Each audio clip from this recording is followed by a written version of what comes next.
Hi, this is Lisa Larson, and we're going to discuss how important handwriting is. Now, this lesson can be incorporated in lesson 1 and 2.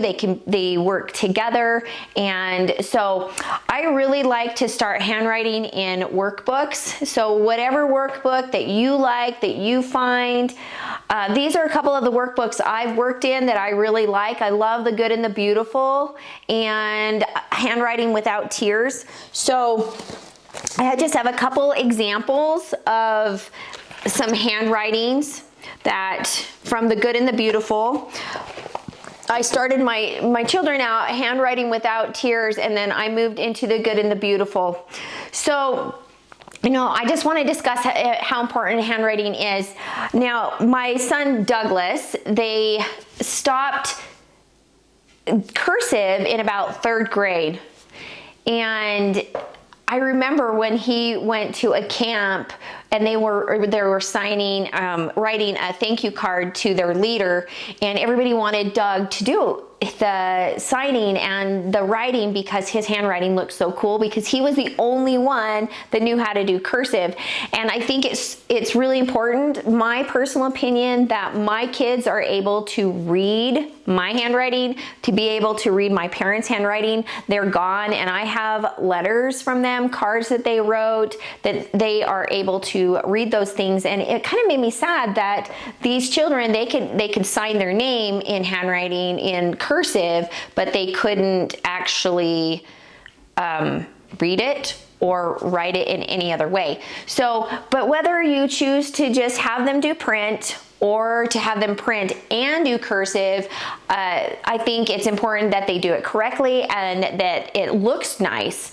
So now I'm just gonna go over a little bit right here. So with the sounds and the letters, I think that you really need to make sure that you're doing your sounds and letters a minimum of 3 times a week, 20 minutes, and then a maximum of 4 to 6 weeks, 4 to 6 times a week, with whatever you can manage, because it takes a lot on the parent. And so whatever works best for you, but I do think it should be a minimum of 3 times a week.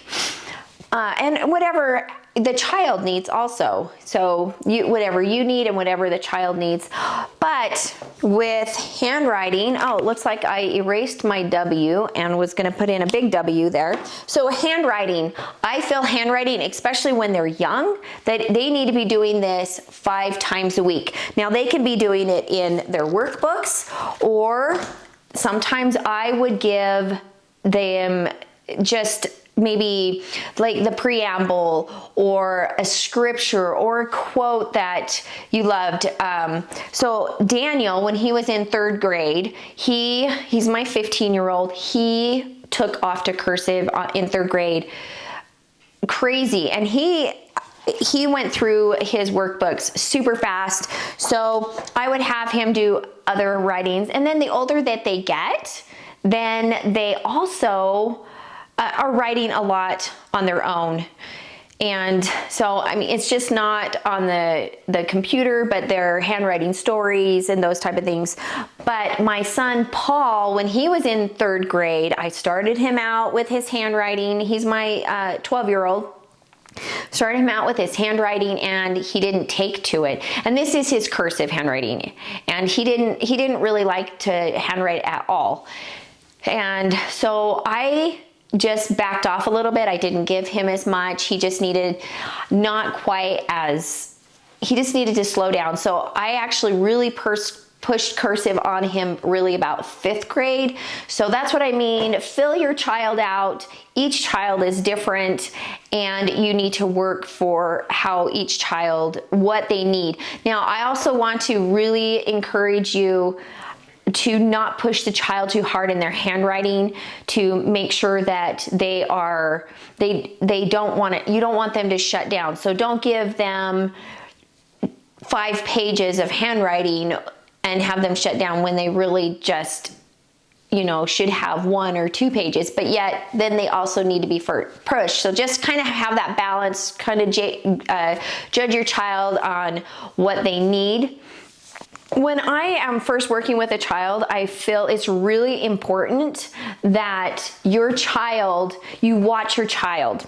So when I first started teaching my children how to write, I would watch them. This is whether it's print or it's cursive. So I have, for example, kids that do that for a B, because they start at the top instead of that for a B. It looks so much better. This looks sloppy and not nice. So I was tutoring a young man just a few days ago, teaching him cursive. I was watching him write, so I said, watch me do my cursive. And so he watched me, and then he was trying to duplicate that, but as he was writing his 0, he couldn't figure out how to connect it because he started clear over here.